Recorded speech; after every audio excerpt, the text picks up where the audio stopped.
In a world where violence moves at the speed of sound, the most terrifying thing isn't the explosion. It's the silence that follows it. When a car bomb detonated outside the Gilded Cage, Chicago's most exclusive mafia front, disguised as a Michelin star restaurant, the shockwave turned a $400 lunch service into a war zone. The blast shattered the floor-to-ceiling windows. Shrapnel tore through velvet curtains. Politicians dove under tables. Hedge fund managers screamed for their mothers. Even the battle-hardened soldiers of the Milani crime family hit the deck. But the security footage that went viral, the footage that made international news, sparked a federal investigation and sent shockwaves through the underworld, didn't show the explosion. It showed a 26-year-old waitress in a red apron who never stopped pouring. This is the story of Daphne Angelo, the woman who didn't flinch when glass turned to daggers, the woman who finished serving a $3,000 bottle of Cabernet Sauvignon while the city's most dangerous crime lord stared at her like she was a ghost. And this is the story of Valentino Milani, who realized too late that the quiet girl refilling his wine glass was the deadliest person in the room. Before we begin, is greater than clears throat. Is greater than tell me where you are watching from in the comments. I'm reading and responding to everyone. The Gilded Cage didn't advertise. It didn't need to. Tucked into the ground floor of the Obelisk, a historic limestone tower in the heart of Chicago's financial district, the restaurant was invitation only.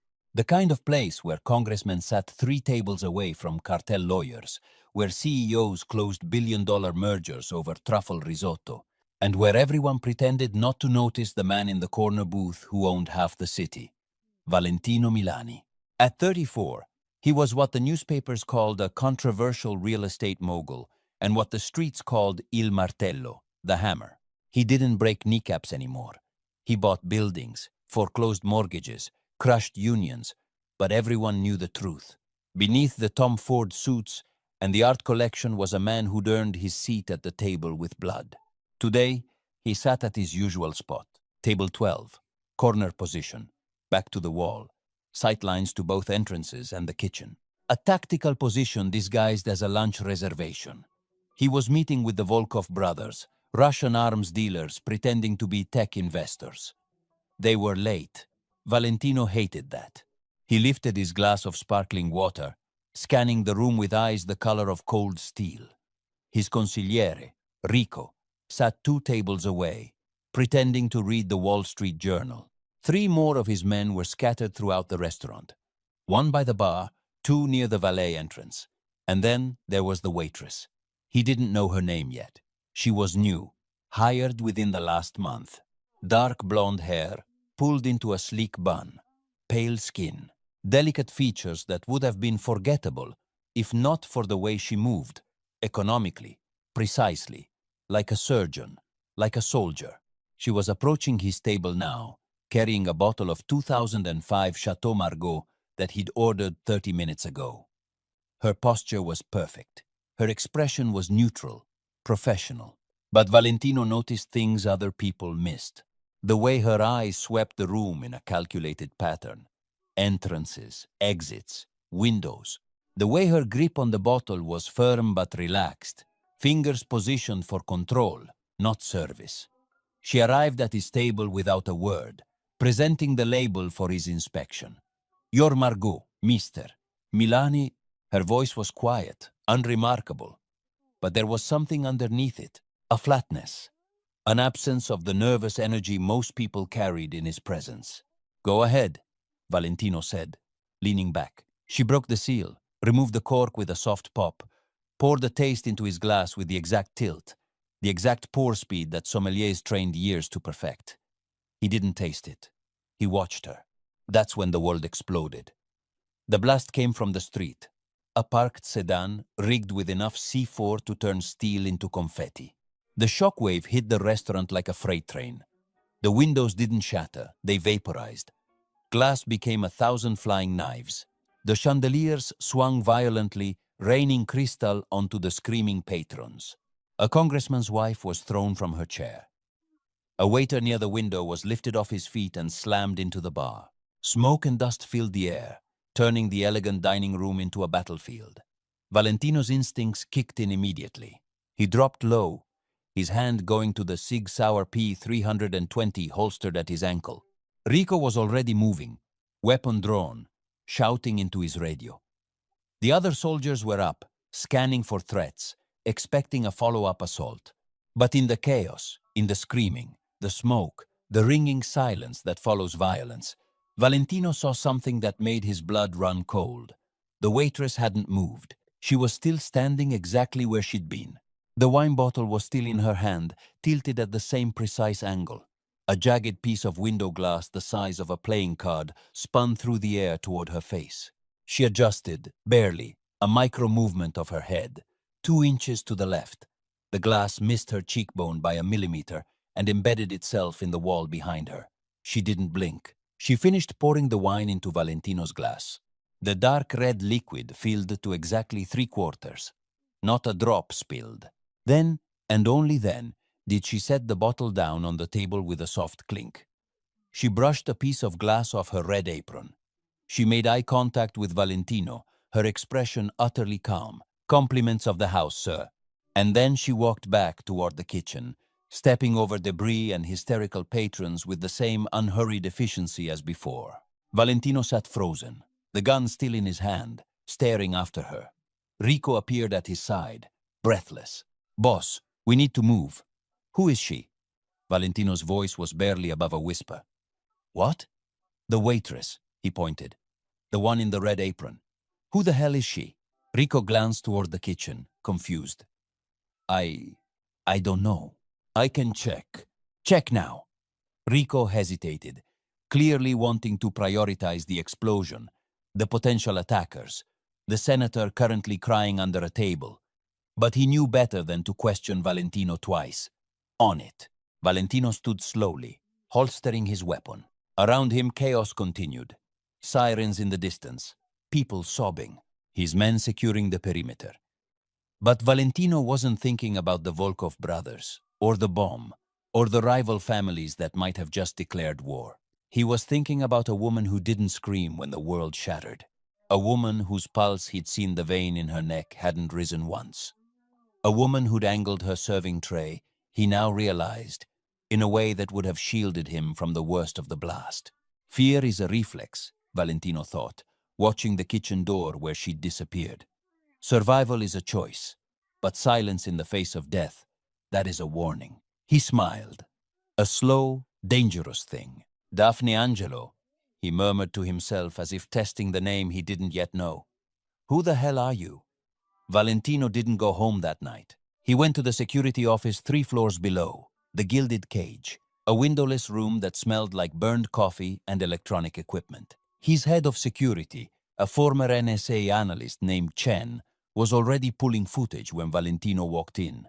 "Start at 12:47, Valentino said, dropping into the chair. "Table 12, the waitress." Chen didn't ask questions. He queued up the feed, 4 camera angles synced to the same timestamp. The high-definition footage showed the dining room in perfect clarity. Valentino could see himself sitting with his water glass, could see the exact moment Daphne Angelo approached with the wine. "Slow it down," half speed. The footage crawled. Daphne presented the bottle, broke the seal. Her movements were textbook. Every sommelier in the city would have approved, but Valentino wasn't watching her hands anymore. He was watching her neck. Zoom in. Right there, her carotid. Chen enhanced Clear's throat, the image. The pulse point on Daphne's throat became visible, a subtle rhythm beneath pale skin. Valentino leaned closer, counting. 62 beats per minute. Calm resting heart rate. Now jump to the explosion. Same zoom. The screen flashed white. The shockwave hit. Windows disintegrated. People screamed and dove. Chen had already synced the audio. The sound was deafening even through speakers. But on Daphne's neck, that steady pulse didn't change. 62 beats per minute. Valentino watched it 3 times. A normal person's heart rate would have spiked to a 120, 140, maybe higher. Fight or flight. Adrenaline. Basic human biology. But Daphne Angelo's cardiovascular system had responded to a bomb blast the same way it responded to pouring wine. What the hell? Chen muttered. Combat conditioning, Valentino said quietly. Military, maybe private security. The kind of training where you run drills until your nervous system stops registering threats as threats. Or, she's on beta blockers. Valentino shook his head. Her pupils responded to the light change from the blast. She's not medicated. She's trained. He pointed at the screen. Run it again. Different angle. I want to see the glass trajectory. Chen switched to the camera covering the window side. He isolated the explosion frame by frame. The precise moment the window shattered. Thousands of fragments, each one a potential projectile. Chen overlaid trajectory lines using software that calculated velocity and angle. 3 large shards were headed directly for table 12. 2 would have missed Valentino entirely, embedding in the wall behind him. But the third, a jagged piece roughly the size of a cell phone, was on course to hit him center mass, throat or upper chest, potentially fatal if it severed the carotid or subclavian artery. Pause it there, Valentino said. Now advance, frame by frame. The footage crept forward. The glass moved through the air, and Daphne, still holding the wine bottle, still in the act of pouring, shifted. It was such a small movement that Valentino had missed it in real time. Is greater than, clears throat. Is greater than, she rotated the bottle, 15 degrees. The silver serving tray in her other hand lifted maybe 2 inches. The angle changed just enough that the tray caught the shard of glass, deflecting it harmlessly to the side. The motion looked accidental, natural, like she was simply completing the pour. But Valentino could see it now. She'd calculated the trajectory, adjusted her position, and used her equipment as a shield without breaking the rhythm of service. She protected you, Chen said, his voice carrying a note of disbelief. She saw the glass coming and put herself between no. Valentino stood up, his jaw tight. She put the tray between me and the glass. She never put herself in danger. Look at her body position. She's behind the tray, behind the bottle. She used them as tools.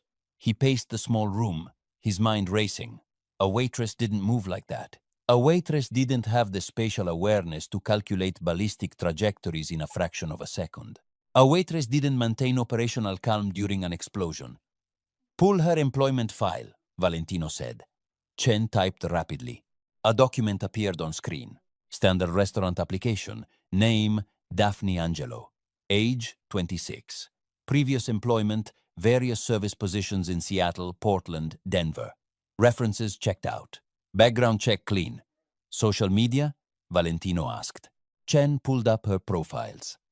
Facebook, Instagram, both sparse. Generic photos. No geotagging. No personal information. The kind of carefully curated digital presence that people built when they were hiding something. Birth certificate. Tax records. Go back further. Chen worked in silence for 3 minutes, then 4, then 5. Boss, he finally said, there's nothing. She exists on paper starting 3 years ago. Before that, it's like she didn't exist. Valentino stared at the frozen image on the screen. Daphne Angelo, captured mid-pour, her face serene, her eyes focused. A woman made of secrets and sharp edges disguised as something soft. Find her, Valentino said. I don't care what it takes. Find out where she lives, where she goes, who she talks to, and I want her at my office tomorrow night. Tell her it's about the incident. Tell her she's getting a bonus.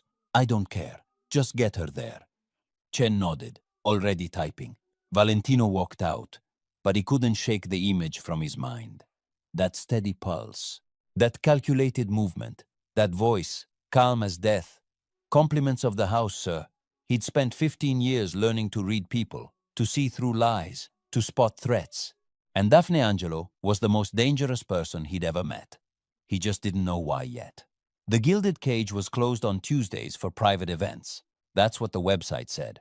What it really meant was that Valentino Milani wanted the building empty, and when Valentino wanted something, the world rearranged itself accordingly. Daphne received the summons at 4 p.m. via her manager, a nervous man named Gerald, who could barely make eye contact. Mr. Milani has requested your presence for a private dinner tonight. 8. He said to tell you it's about the incident and that you'll be compensated for your time. She'd known this was coming. From the moment she'd seen him watching her in the security office footage, reflection on the polished silver, she'd known. Men like Valentino Milani didn't let mysteries walk away. She arrived at 7:58 p.m. wearing the same uniform. Black slacks, white shirt, red apron. Her hair pulled back. No makeup. She looked exactly like what she was supposed to be. Unremarkable. The restaurant was empty except for 2 men at the entrance. Valentino's soldiers, both armed, both watching her with the suspicious intensity of trained dogs. One of them patted her down. Professional, thorough, impersonal. He found nothing because there was nothing to find. "He's at table 12, the soldier said, stepping aside. The dining room was lit by candles, hundreds of them, casting shadows that danced across the restored mahogany and repaired windows. The blast damage had been erased completely, as if violence had never touched this place. Valentino sat in his usual corner, wearing a charcoal suit that probably cost more than her annual salary. No tie. Top button undone. Is greater than Claire's throat. Is greater than... He looked relaxed, but Daphne could see the tension in his shoulders, the way his right hand rested near the edge of the table, within reach of something. "Miss Angelo," he said, his voice carrying easily across the empty room. "Thank you for coming. I was told it wasn't optional." She approached with measured steps, stopping at a professional distance from the table. "Smart girl." He gestured to the chair across from him. "Sit." She sat. Kept her hands visible on the table, her posture upright, but not rigid. The position of someone who had nothing to hide and nothing to fear.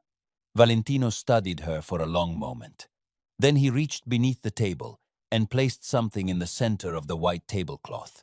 A gun, Glock 9 mm. Standard issue for half the law enforcement agencies in America. The metal gleamed in the candlelight. "Who are you?" Valentino asked Daphne. Looked at the gun, then at him. Her expression remained perfectly neutral. "I'm sorry, Mr. Milani. I don't understand the question. Is greater than Claire's throat. Is greater than 3 days ago. A bomb went off 20 feet from where you were standing. You didn't scream. You didn't run. Your heart rate didn't change." He leaned forward. "So I'll ask again. Who are you?" "I'm a waitress." Waitresses scream when things explode. I was in shock. Her voice carried just the right tremor of uncertainty. I didn't really process what was happening until later. I think I was just running on autopilot. Autopilot? Valentino smiled, but it didn't reach his eyes. That's an interesting choice of words. The kind of thing soldiers say after firefights or cops after shootings, not waitresses after bombs. "I don't know what you want me to say. I want you to stop lying." His hand moved to his jacket pocket. Daphne tracked the movement, but didn't react. He pulled out a phone, tapped the screen, and set it on the table. Audio filled the restaurant. Kitchen sounds, the clatter of dishes, the hiss of a grill, voices calling out orders, and then another sound, distinct and unmistakable. The mechanical clicks and slides of a firearm being field-stripped. Daphne felt her stomach drop, but her face remained impassive. "That was recorded yesterday," Valentino said. "In the kitchen of this restaurant. One of my men left his Glock in the staff room while he used the bathroom. 45 seconds later, you walked in. 90 seconds after that, you walked out." The audio continued. 7 seconds of mechanical precision. Slide release, barrel, recoil spring, frame. The components being separated and reassembled with the efficiency of someone who'd done it 1,000 times in the dark. Total time, 14 seconds. You want to tell me how a waitress from Denver knows how to strip a Glock faster than most Marines? Daphne met his eyes. She could keep playing the part, keep pretending. But men like Valentino didn't bluff. And they didn't ask questions they didn't already know the answers to. The silence stretched between them like a blade. Finally, she reached for the gun on the table. Valentino's hand twitched toward his jacket, but he stopped himself, watching. Daphne picked up the Glock, checked the chamber, empty, removed the magazine, empty. Then she set it back down and slid it across the table toward him. "You brought an unloaded gun to intimidate me," she said quietly. "Which means you're either testing me or you're afraid of me. Maybe both." Valentino's smile turned genuine, dangerous. "And which is it?" "Both." She folded her hands on the table. "You want to know who I am, mister?" "Melanie? I'm someone who is very good at a very bad job. Someone who walked away from that job 3 years ago. Someone who wanted to disappear. People don't just disappear from bad jobs. Not unless those jobs involve the kind of people who make sure you stay disappeared. Permanently? No." Daphne agreed. "They don't. So what are you doing pouring wine in my restaurant?" "Hiding." "From who?" She looked at him for a long moment. "From people who make you look like a saint." Valentino leaned back in his chair, his expression unreadable. Then he laughed, a low, genuine sound that seemed to surprise even him. "Well, Miss Angelo, or whatever your real name is, you just became the most interesting person in Chicago. That's exactly what I was trying not to be. Too late." He stood up, buttoning his jacket. "You start working for me tomorrow. Personal security detail. I'll triple whatever they're paying you here. I'm not interested. I'm not asking." He picked up the gun, chambered around with practiced ease, and holstered it. People who can do what you do don't waste their time serving cabinet. And people who hide in my city, they hide under my protection or they don't hide at all. He walked past her toward the exit, then paused. 8 a.m., my office. Don't be late." Daphne sat alone in the candlelit restaurant, surrounded by ghosts and choices. She'd spent 3 years building a wall between who she was and who she'd been. Valentino Melani had just torn it down in under 10 minutes. The architect received the notification at 3:47 AM Berlin time. A single line of text on an encrypted server. Viper located. Chicago. Facial recognition match 94.1%. He stared at the attached photograph. Grainy security footage from a Chicago PD database uploaded during the restaurant bombing investigation. A woman in a red apron, her face partially obscured by smoke and debris. But the facial recognition algorithm didn't need a perfect image. Bone structure, eye spacing, the geometry of a face was as unique as a fingerprint. The architect smiled. He'd been looking for Viper for 3 years, and now she'd gotten careless. He opened his contact list and selected a name. Cleaner Team 7. The message was simple. Neutralize. No witnesses. 6,000 miles away. Daphne felt the ghost of a target settling between her shoulder blades. She'd felt it before. The invisible weight of being hunted. It was a sensation you never forgot, like muscle memory encoded in nerve endings. She stood in Valentino's penthouse office, watching him review contracts with the casual efficiency of a man who treated murder and mergers with equal professionalism. It was 9 a.m. She'd been here for an hour, mostly listening to him make phone calls in Italian, while his consigliere, Rico, glared at her from across the room. "We have a meeting tonight," Valentino said without looking up. "South Docks, Warehouse 7. The Kuznetsov brothers are bringing in a shipment I need to inspect personally." "That's not security work," Daphne said. "That's you testing me. Smart and perceptive." He signed a document, closed the folder. "The Russians are paranoid. They'll have counter-surveillance, probably snipers on the surrounding buildings. My men will handle close protection. You'll handle everything else." "Why would I do that?" Valentino finally looked at her. "Because you're working for me now. And because if you're as good as I think you are, you'll see threats my men miss. If you're not," he shrugged, "then I overpaid for a waitress." Rico stepped forward. "Boss, this is insane. We don't know anything about her. She could be setting us up. Then tonight we'll find out." Valentino stood, buttoning his suit jacket. "Get her a comm unit. She comes with us." The warehouse district was exactly what Daphne expected. Rusted industrial buildings, broken streetlights, the kind of place where gunshots echoed and nobody called the police. Valentino's convoy arrived at 11 p.m. sharp.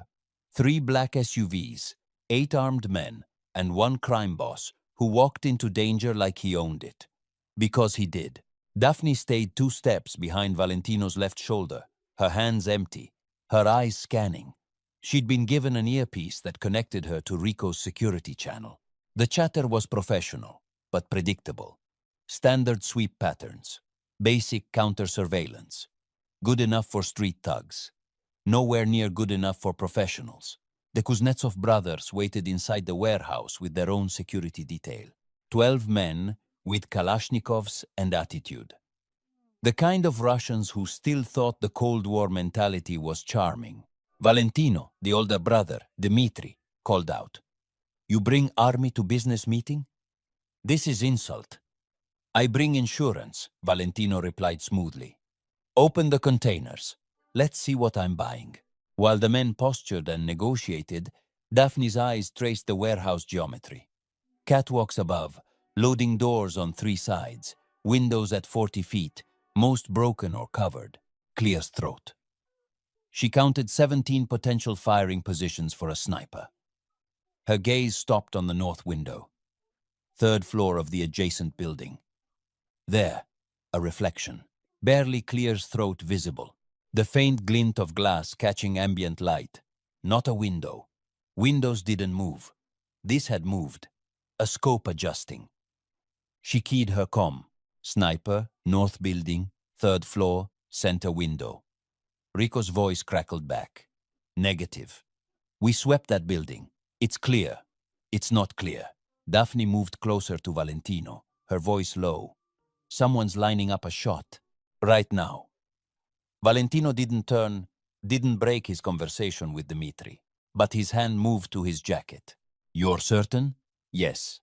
"Rico," Valentino said into his comm. "Pull 2 men, north building, 3rd floor, now." "Boss, she's now." 2 of Valentino's soldiers peeled off, moving toward the exit. Daphne watched the window. The reflection shifted again. Whoever was up there had seen the movement. They were repositioning or preparing to fire before they lost the shot. "Get down," Daphne said. She didn't wait for Valentino to respond. She grabbed his shoulder and pulled him sideways, just as the window exploded. The crack of the rifle shot came a fraction of a second later. Suppressed, professional. The round passed through the space where Valentino's head had been and punched through a steel container behind him. Chaos erupted. The Russians scattered, weapons drawn, shouting in their native language. Valentino's men formed a perimeter, returning fire at shadows. Daphne was already moving. She grabbed a pistol from the nearest soldier's holster, a Sig Sauer, and sprinted toward the warehouse's side exit. She could hear Rico shouting for her to stand down, but she was done taking orders from amateurs. She crossed the alley in 4 seconds, hit the adjacent building's fire escape, and climbed. Her muscles remembered this, the burn, the rhythm, the tunnel vision of pursuit. By the time she reached the 3rd floor, the sniper was gone, but he'd left evidence. Brass casing, still warm. 7.62, X, 51 millimeters. NATO, professional grade. And on the windowsill, barely visible in the darkness, a small black marking, a symbol she recognized immediately. A viper coiled around a dagger, the syndicate's calling card. Her blood ran cold. They'd found her, and they'd just tried to kill Valentino to send her a message.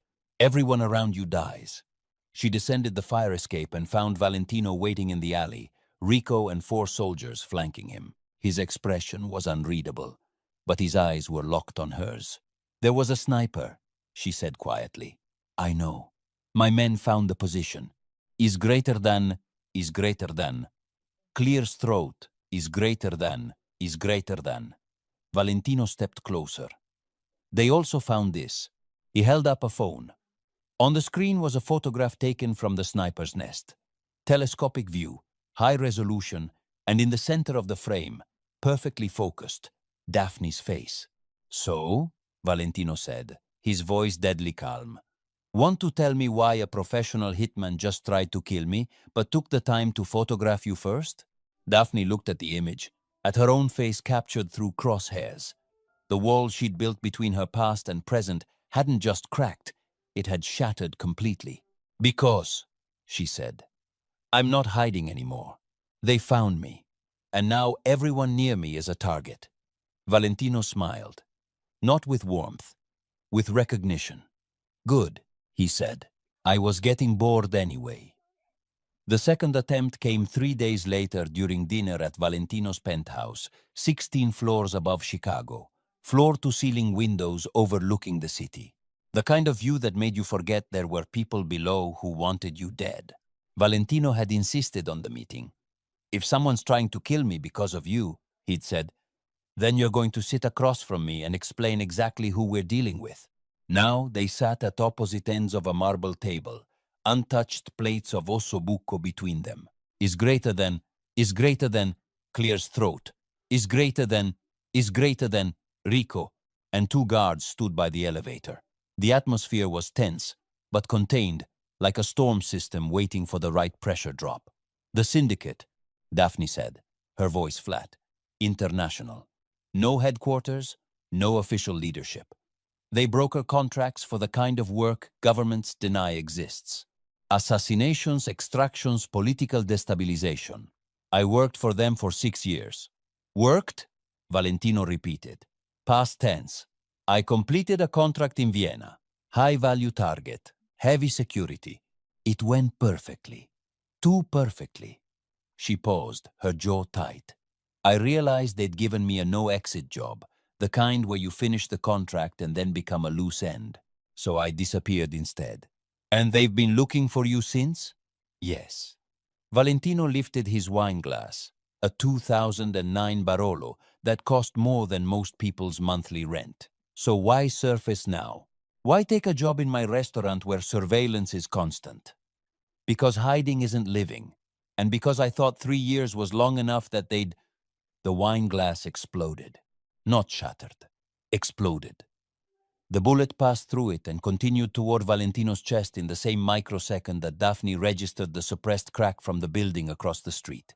She moved. Time didn't slow down. That was a myth, something civilians believed. But training, compressed perception, turned chaos into sequence. Her hand shot across the table, grabbed the steak knife from Valentino's plate, and in one continuous motion, she threw it. Not at the window, at Valentino. The knife tumbled through the air, handle over blade, and struck him square in the chest with the blunt end. The impact knocked him backward out of his chair just as the second bullet passed through the space his head had occupied and embedded itself in the wall behind him. Rico was shouting. The guards were drawing weapons. Daphne was already moving around the table, her body low, using the marble surface as cover. She reached Valentino, who was sprawled on the floor, the wind knocked out of him, but alive. "Stay down," she hissed. "What the hell?" She pressed her palm against his chest, holding him flat. 2 shooters. Diagonal positioning. They've got overlapping fields of fire on the table. You stand up, you die. Another shot punched through the window, then another. The glass was rated for bird strikes, not sustained sniper fire. Spiderweb cracks spread across the surface. "Rico," Daphne called. "Kill the lights, now." Rico hesitated for exactly 1 second, long enough for Daphne to understand he was debating whether to take orders from her or let his boss bleed, then flipped the switch. The penthouse went dark, except for the ambient glow of the city below. Daphne pulled Valentino behind the overturned chair, her hand still pressed against his chest. She could feel his heartbeat through the expensive fabric of his shirt, elevated but controlled, not panicking. "Good. They'll reposition," she whispered. "Thermal scopes. We have maybe 90 seconds before they acquire us again. Then what?" "Then I go out there and remove the problem." Valentino grabbed her wrist. His grip was strong, his eyes sharp even in the darkness. "You're not bulletproof. Neither are you, but I'm faster." She started to pull away, but his grip tightened. "How fast?" "Fast enough." She yanked free and moved in a crouch toward the shattered window. Rico tried to intercept her, but she sidestepped him like he was standing still. At the window, she assessed angles. The shooters were in the building 300 meters east. Probably 2 teams. Professionals. Syndicate standard operating procedure. Going out there was suicide. She went anyway. The fire escape was accessed through the kitchen. She hit it at a dead run, took the stairs down 4 at a time, her mind calculating trajectories and timing. By the time she reached street level, she'd mapped 12 different approaches to the shooter's position. She chose the one that kept her in shadow. 7 minutes later, she returned through Valentino's front door. Her hands were empty, but there was blood on her sleeve, not hers. Rico raised his weapon, but Valentino, now standing behind the overturned furniture, raised his hand. Stand down. Daphne walked past the guards, past Rico's suspicious glare, and stopped in front of Valentino. It's done. Is greater than Clear's throat. Is greater than... Both of them? Both of them. With what? You left unarmed. She smiled, barely, just a ghost of expression. I improvised. Valentino stared at her, really looked at her for the first time since she'd knocked him to the ground with a dinner knife. Her hair had come loose from its bun. There was a cut on her cheekbone, probably from broken glass. She was breathing hard, but not winded. And in her eyes was something he recognized because he saw it in his own mirror every morning. Control. Absolute terrifying control. You threw a knife at me, he said. I saved your life. You could have warned me. No time. She reached up, touched her cheekbone, came away with blood on her fingertips. If I'd hesitated, you'd be dead. Valentino stepped closer. Closer than professional distance. Closer than tactical necessity. You know what I think? What? I think you're the most dangerous person I've ever met. His voice dropped, intimate and sharp. And I think I just figured out how to win every war I'm about to start. Daphne held his gaze. I'm not your weapon. No. He smiled. Slow, genuine, deadly. You're something better. You're my apocalypse. The air between them crackled with something that wasn't quite trust and wasn't quite danger, but lived somewhere in the intersection of both. They're going to keep coming, Daphne said quietly. The syndicate doesn't stop, not until the contract is fulfilled. Good. Valentino gestured to Rico. Clear the building. I want every entrance locked down, and get me a line to the Morettis, the Russos, and every family that owes me a favor. If someone's declared war, we're going to make sure they regret it. He turned back to Daphne. You wanted to hide. I'm offering you something better. Stand with me. Fight with me. And when this is over, we'll burn their entire organization to the ground. She should have said no. Should have run. But standing there in the wreckage of his penthouse, blood on her hands and death at her back, Daphne realized something. She was tired of hiding. Okay, she said. Valentino extended his hand. She shook it, and the war began. The Marconi Foundation Charity Gala was Chicago's annual performance of legitimacy, where the city's criminal elite, dressed in tuxedos and evening gowns, and pretended their donations to children's hospitals, erased the blood on their hands. It was held at the Blackstone Hotel. Marble columns, crystal chandeliers, a string quartet playing Vivaldi, while men who'd ordered murders that morning discussed stock portfolios over champagne. Valentino attended every year. It was expected. This year, he brought a date. Daphne descended the grand staircase in a dress that Valentino's personal shopper had selected, midnight blue silk that moved like water, a neckline that suggested elegance without vulnerability, and a slit up the right thigh that would have been impractical for anyone who didn't know how to move in it. She hated it, the exposure, the attention. Every eye in the ballroom tracked her descent, and she felt each gaze like a targeting laser. Breathe. Valentino murmured as she reached his side. He was devastating in a Tom Ford tuxedo, his dark hair swept back, a diamond pin in his lapel that probably cost more than a car. You look like you're walking to your execution. I might be. Then we'll die beautiful. He offered his arm. She took it, and they entered the ballroom as cameras flashed and whispers spread like wildfire. Who is she? Where did she come from? When did Valentino Milano start bringing women to public events? Rico appeared at Valentino's elbow, his expression tight. Security's in place. 8 men inside, 4 on the perimeter. But boss, this is a bad idea. Too many civilians. Too much exposure. Relax, Valentino said, accepting a glass of champagne from a passing waiter. If they wanted to hit us in a crowd, they would have done it already. The syndicate prefers surgical strikes, not spectacles. Daphne said nothing. She'd learned long ago that the syndicate preferred whatever method achieved the objective, and sometimes the objective was sending a message. They made it through 90 minutes of polite conversation, strategic handshakes, and passive-aggressive exchanges with rival families. Valentino played his role perfectly, the charming mogul, the generous philanthropist, the man who definitely didn't order executions between business meetings. Daphne played hers too. The mysterious companion, the quiet presence, the woman who smiled at the right moments and said very little. But her eyes never stopped moving. Exit routes, security positions. Anyone who lingered too long, watched too carefully, or carried themselves with the particular tension of someone concealing a weapon. At 10:47 p.m., she saw him. Is greater than, clears throat, is greater than, black tuxedo, perfect posture, standing near the service entrance with a champagne flute he hadn't touched in 15 minutes. His eyes weren't on Valentino. They were on her. She knew that look. She'd worn it herself hundreds of times. "We need to leave," she said quietly. Valentino was mid-conversation with a judge whose re-election campaign he'd funded. "What? Now. We need to leave now." The lights went out. Not a power failure. The emergency systems would have activated immediately.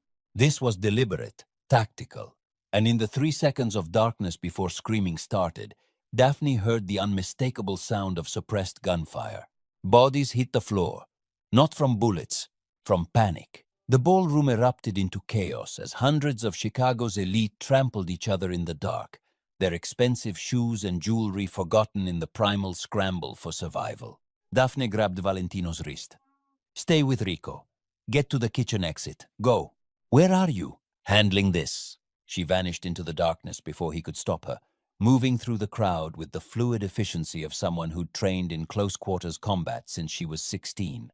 Her hands found the slit in her dress, and she ripped hard. The silk tore cleanly up to her hip, giving her legs freedom of movement. The hallway outside the ballroom was lit by emergency lighting, red and stark. She counted 4 men dressed as waiters, all carrying suppressed MP7 submachine guns, professional kit, syndicate issue. They saw her at the same moment she saw them. "Viper," the lead man said. Not a question, a confirmation. "Hello, Marcus." She recognized him now.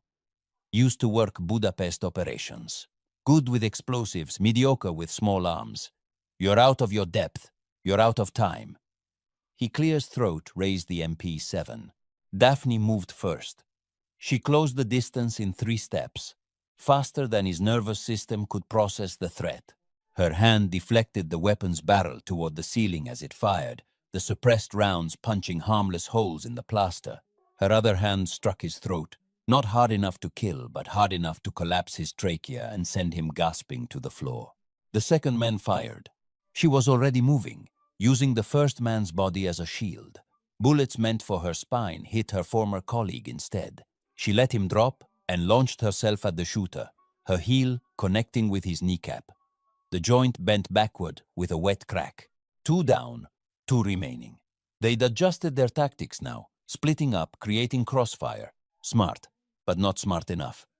Daphne grabbed a decorative vase from the whole table and threw it at the overhead light. Glass shattered, plunging the corridor into near darkness. In the confusion, she moved left, low and fast, closing with the third man before he could track her movement. She took his weapon, a simple disarm, wrist control, leverage, and used the stock to break his jaw. The fourth man was already running. She let him go. One survivor to report back, to tell the syndicate that Viper wasn't hiding anymore. She was hunting. Back in the ballroom, Valentino had made his stand near the stage. Rico and his men formed a perimeter, weapons drawn, flashlights cutting through the darkness. Several bodies lay on the floor, syndicate operatives who'd attempted to breach the protective circle. Valentino stood in the center, his tuxedo jacket discarded, a pistol in his hand, looking every inch the warlord he was. He saw Daphne emerge from the hallway. torn dress, blood spatter on her skin that wasn't hers, moving like death in evening wear. The remaining guests saw her too.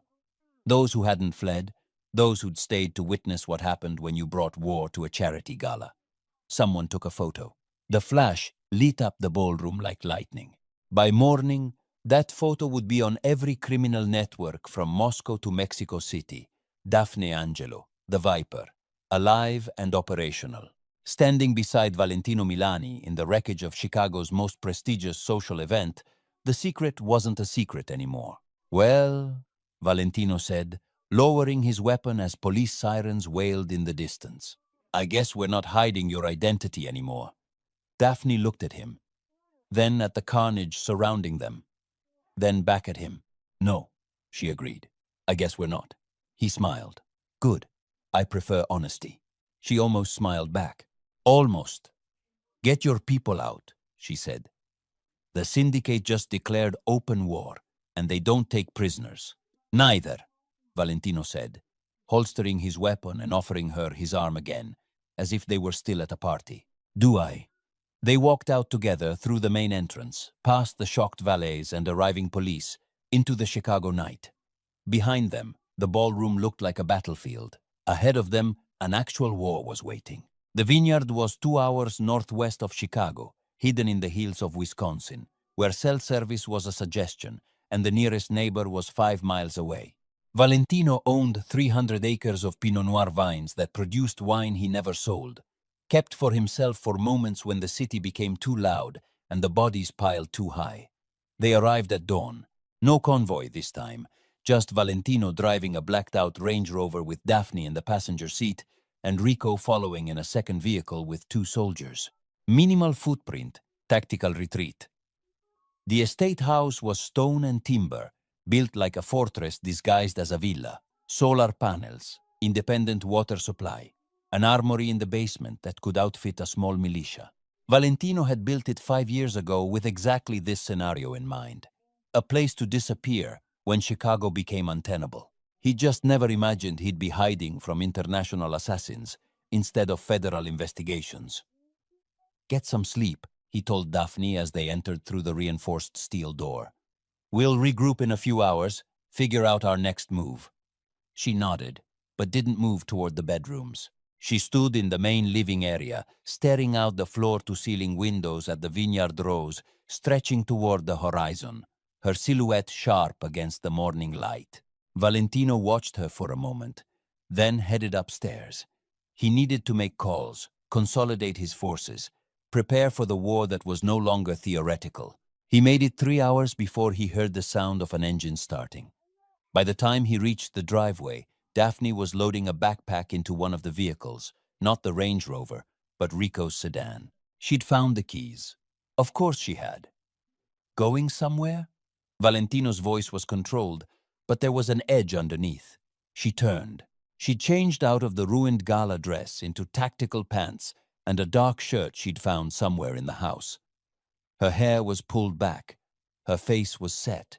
She looked like what she was, a weapon preparing for deployment. "I'm leaving." "The hell you are."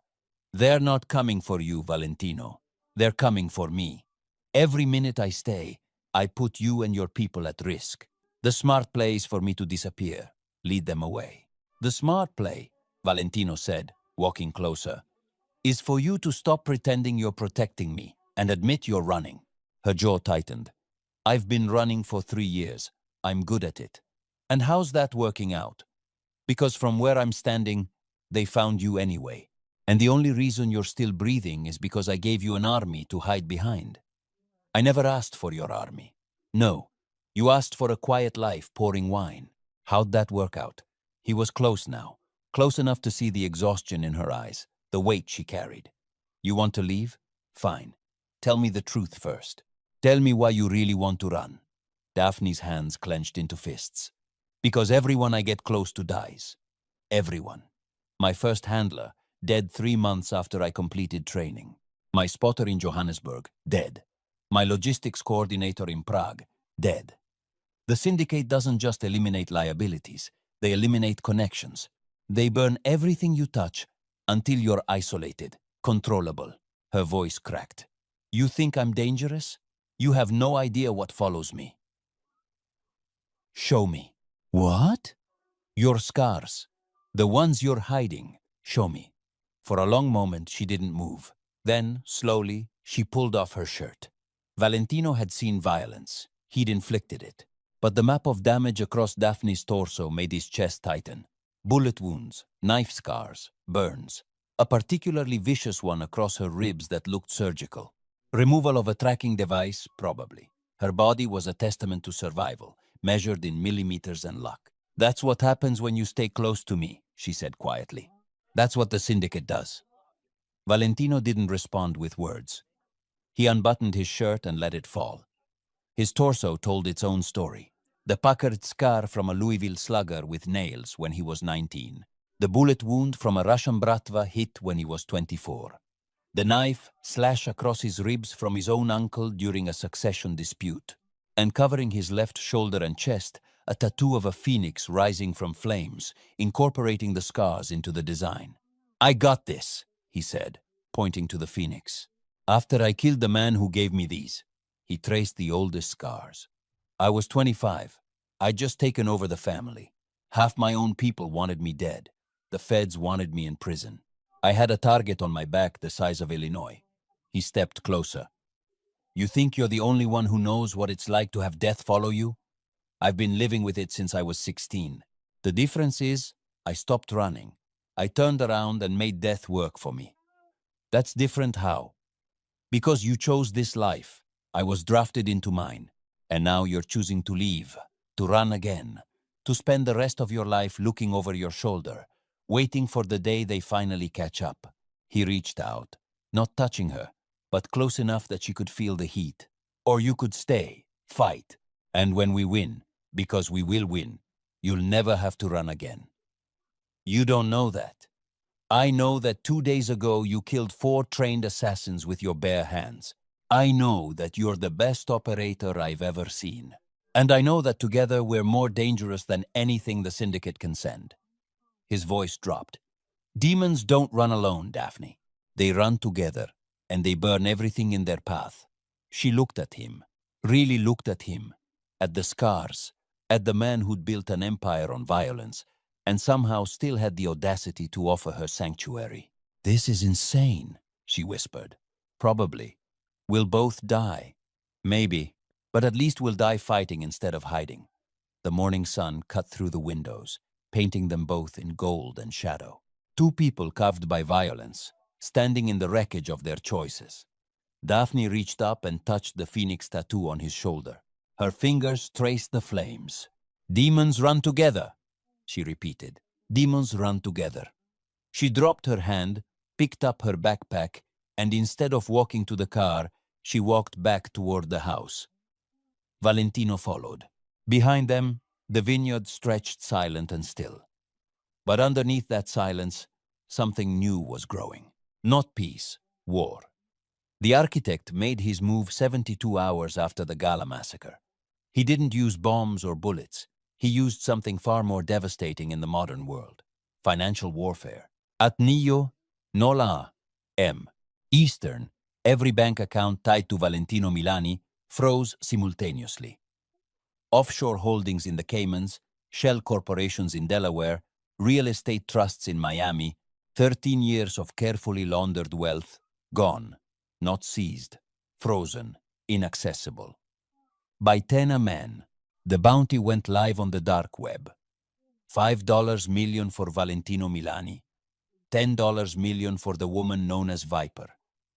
Dead or alive. Payment guaranteed by the syndicate's escrow system, which had never failed to pay out in 20 years of operation. By noon, every mercenary, bounty hunter, desperate criminal, and ambitious street thug with a gun and a dream was looking at satellite images of a vineyard in Wisconsin. Valentino got the news via an encrypted call from his accountant, a man who sounded like he was about to have a heart attack. They didn't just freeze your accounts. They've locked down your entire financial network. I don't know how they got this kind of access, but how long until I can move money? Valentino interrupted. Days, maybe weeks, maybe never if they've backdoored the entire system. Valentino hung up, walked to the living room where Daphne was cleaning a disassembled rifle, one of 30 weapons they'd pulled from the basement armory. She looked up, read his expression. How bad? We're broke, and there's a bounty. 15 million combined. She didn't flinch, just went back to reassembling the rifle with mechanical precision. How long until they come? They're probably already on their way. Good. She chambered around. I was getting bored. Rico burst through the door 20 minutes later, his face pale. Boss, we've got movement. Drone spotted 3 vehicles approaching from the east, 2 more from the south. They're staging at the property line. Valentino and Daphne moved to the window. In the distance, visible through the vineyard rows, vehicles were parking along the access roads. Men with rifles were climbing out, checking equipment, coordinating over radios. Not professionals, Daphne observed. Look at their positioning. No tactical discipline. They're bunched up, silhouetting themselves against the tree line. Professionals don't come for bounties, Valentino said. They negotiate contracts. These are opportunists, criminals, the kind of people who think $15 million is worth dying for. It's not? No, but they don't know that yet. Over the next 6 hours, they turned the vineyard into a graveyard. Daphne designed the kill zones with the cold efficiency of someone who'd done this before. The vineyard itself was perfect terrain, rows of trellised vines that created natural corridors, forcing attackers into predictable lanes. She marked firing positions on a hand-drawn map, calculated crossfire angles, and set up improvised explosive devices using fertilizer from the groundskeeper's shed and blasting caps from Valentino's armory. The first wave will be amateurs, she explained to Rico and the 2 soldiers. They'll come fast, thinking numbers are an advantage. Let them get close. Wait for my signal, then cut them down in the channels between rows 4 and 7. And the second wave? Rico asked. The second wave will be smarter. They'll see the bodies and adjust. That's when we switch to mobile defense. Hit and run. Never stay in one position longer than 30 seconds. Valentino watched her work, watched her transform from a woman trying to escape her past into a tactician orchestrating death with the precision of a chess master. This was who she really was. Not the waitress. Not the woman trying to disappear. This, the Viper. The first assault came at dusk. 17 men spread across the eastern approach, moving through the vineyard with the overconfidence of people who'd never faced real resistance. They made it 40 meters before Daphne detonated the first IED. The explosion was deafening. Fire and shrapnel tore through the vine rows, shredding bodies and turning the peaceful agricultural landscape into an abattoir. The survivors scattered, running directly into the firing lanes Daphne had predicted. Valentino fired from the second-floor window, controlled bursts, 3-round groupings. The muscle memory from his youth when he'd earned his bones doing collections in the south side. Rico and the soldiers fired from flanking positions.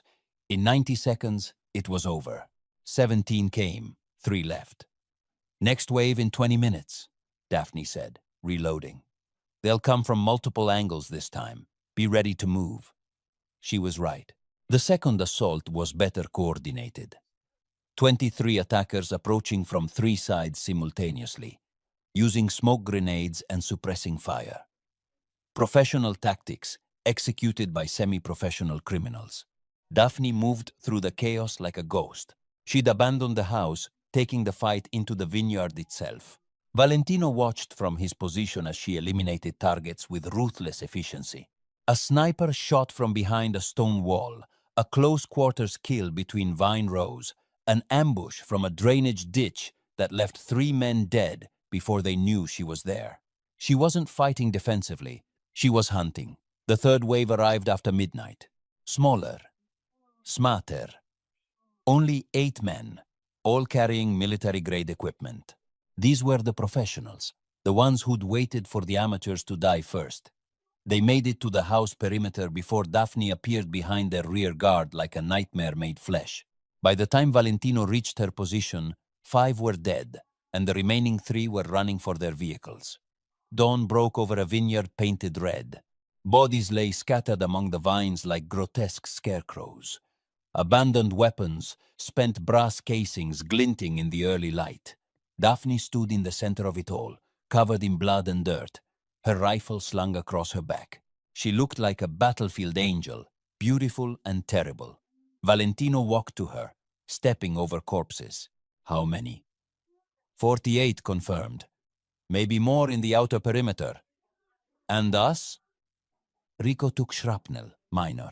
Everyone else is operational. He looked at the carnage, at the vineyard he'd built as a sanctuary, now transformed into a killing field. They'll keep coming. I know. She met his eyes.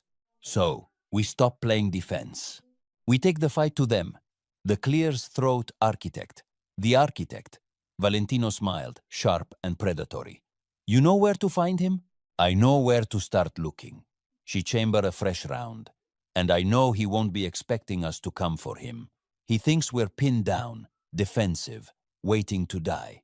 Instead, we're going hunting. She started walking toward the house. Get your people ready. We leave in 2 hours.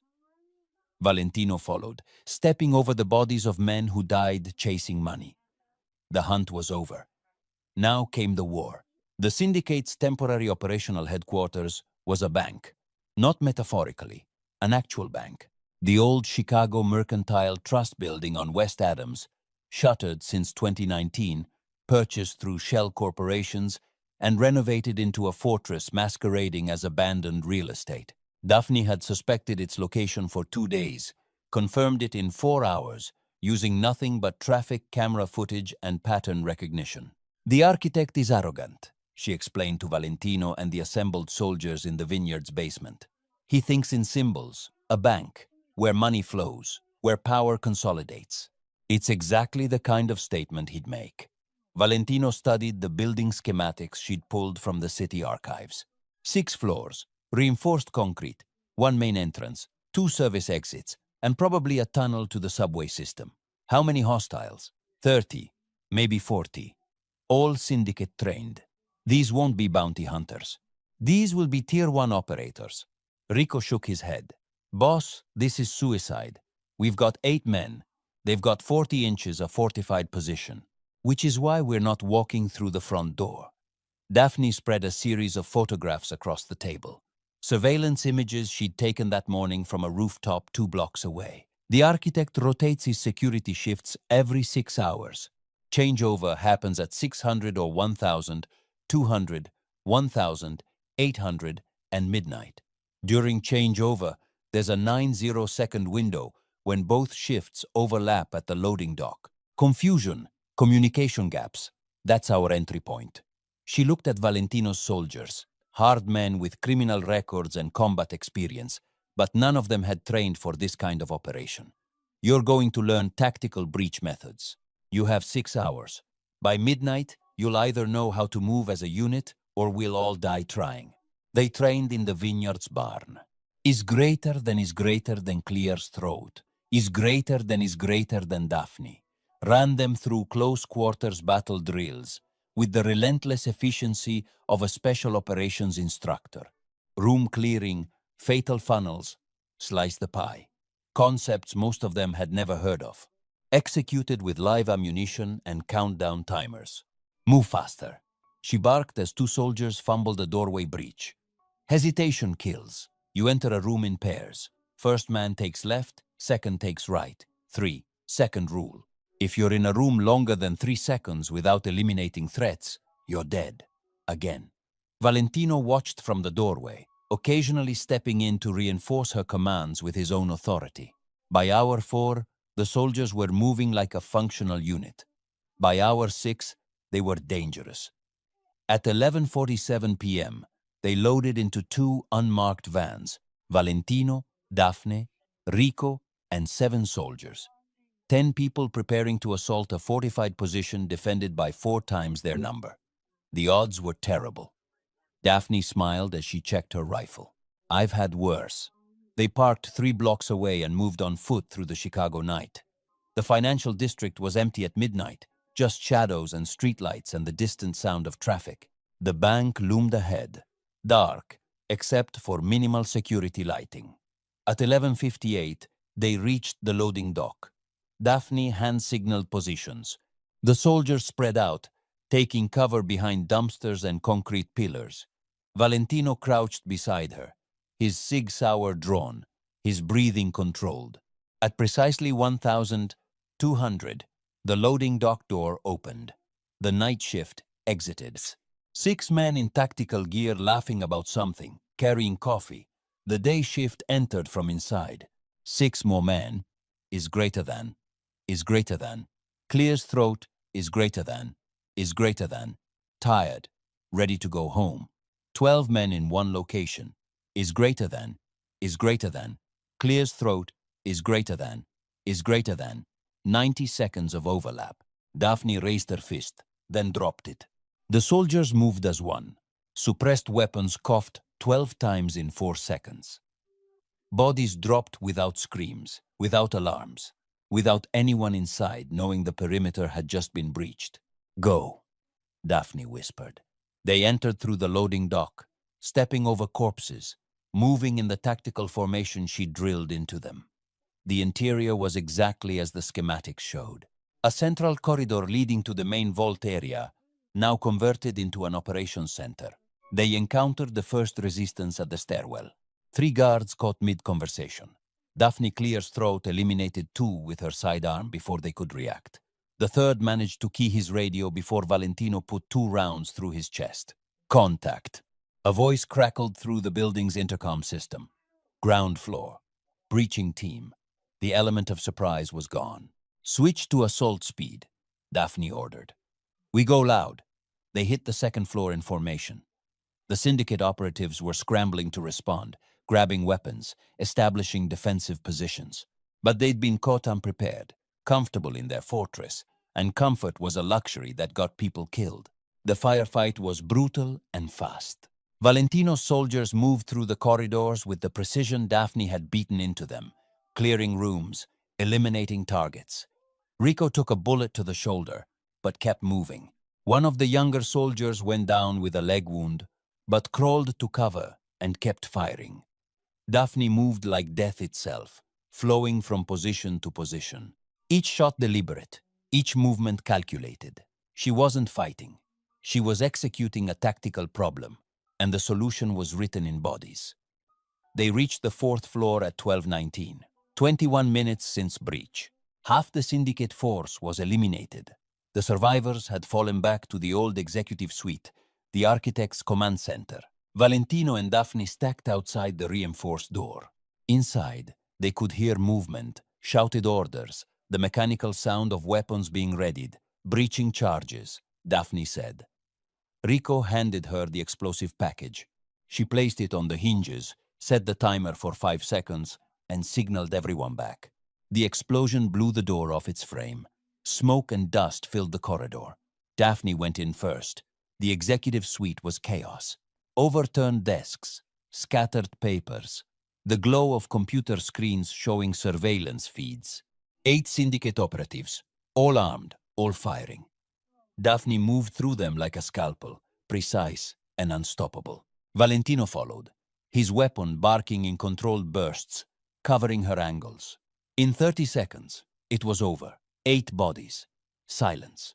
And in the corner, behind an overturned desk, a laptop still displaying an active video feed. The architect's face filled the screen. Older than Daphne remembered. Gray hair, wire-rimmed glasses. He looked like a university professor, not a man who brokered assassinations for governments. Viper, he said, his voice calm, is greater than, clears throat, is greater than, impressive. But you're standing in an empty command post. Did you really think I'd be here personally? Daphne walked to the laptop, blood on her hands, death in her eyes. Where are you? Somewhere you'll never find me. But don't worry, we'll find you. We always do. She smiled, cold and sharp. No, you won't. Because after tonight, there is no syndicate. We just cut off your head. And now, we are coming for the body. She closed the laptop, pulled her sidearm, put 3 rounds through it. Valentino appeared at her side. He's running. Let him run. She surveyed the carnage, the destroyed command center, the shattered infrastructure of an organization that had operated in shadows for decades. He just lost his army, his assets, and his mystique. He's not dangerous anymore. He's just an old man with a bounty on his head and nowhere to hide. So what now? Daphne looked at him. Now we go home, rebuild, and wait for him to make his move. And when he does, she said, we finish this. They walked out of the bank as sirens wailed in the distance, leaving behind the ruins of an empire built on murder. The counterstrike was complete. Now came the reckoning. The architect made his final mistake 3 weeks after the bank raid. He tried to hire local muscle to finish what the syndicate couldn't. Valentino's network picked up the chatter within hours. A man matching the architect's description meeting with the Sinaloa cartel's Chicago representatives at a warehouse in Pilsen, offering intelligence on Milani operations in exchange for protection. Daphne listened to the intercepted phone call with the detached interest of a surgeon reviewing an X-ray. He's desperate, making alliances with people who will sell him out the moment it's convenient. How long until we move? Valentino asked. Tonight, before the cartel realizes he's worthless and kills him themselves. They found him at a motel off I-94. The kind of place that rented rooms by the hour and didn't ask for identification. 3rd floor, corner room, 1 exit. The architect had traded his tailored suits for jeans and a fleece jacket, had shaved his distinctive beard, looked 20 years older without the veneer of power. He was alone. No security. No contingency. Just a man who'd spent 30 years orchestrating death from behind computer screens, now reduced to hiding in a $60 a night room with peeling wallpaper and the smell of cigarette smoke embedded in every surface. Daphne kicked in the door at 2 a.m. The architect was awake, sitting on the bed with a laptop and a pistol. He raised the weapon, but Daphne had already crossed the distance. She deflected the barrel, stripped the gun from his hand, and put him on the floor in 3 efficient movements. Hello, Marcus, she said, using his real name for the first clear-throat time in years. He looked up at her, blood trickling from where his head had hit the nightstand. Viper, I trained you well. You trained me to kill. Valentino taught me to live. There's a difference. She pulled him to his feet and zip-tied his hands behind his back. He didn't resist. Men like the architect understood when the game was over. You're going to follow the code, he said, as she pushed him into the room's single chair. Quick, clean, professional. That's who you are. That's who I was. Daphne drew her sidearm. But I'm not that person anymore. She shot him. Not in the head, not in the heart. Both kneecaps.